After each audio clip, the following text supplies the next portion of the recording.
এটা হলো দিনাজপুরের রাজবাড়ি ঠাকুরবাড়ির মন্দির। এটা একদিনে তৈরি হয়নি।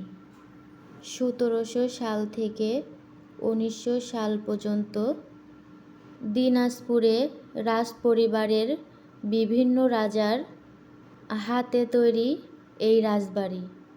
রাজবাড়ি বলতে আর কোনো কিছুই বাকি নেই, আছে শুধু মন্দির। আজকে আমরা গিয়েছিলাম রাজবাড়িতে। আজকে আমরা গিয়েছিলাম মহারাজা রামনাথ ও প্রাণনাথের এই রাজবাড়িতে। এটা হলো রাজবাড়িতে ঢোকার প্রবেশদ্বার, যাকে বলে সিংহদ্বার। দেখতেই পাচ্ছেন মাথার উপরে একটা সিংহ আছে। প্রায় ১৭ একর জমির উপরে এই রাজবাড়িটি প্রতিষ্ঠিত। আমরা ঢুকতেই এখানে দেখলাম রাস্তার সংস্কারের কাজ চলছে।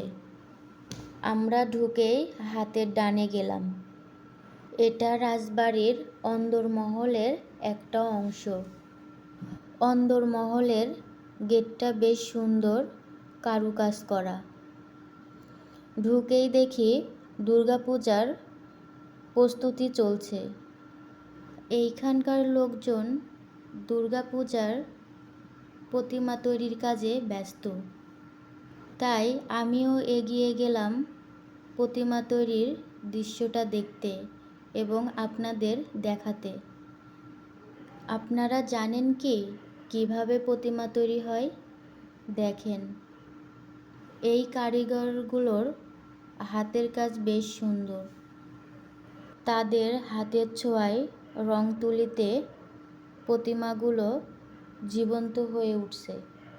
এই প্রতিমাতেই কয়েকদিন পরেই শুরু হবে দুর্গাপূজা।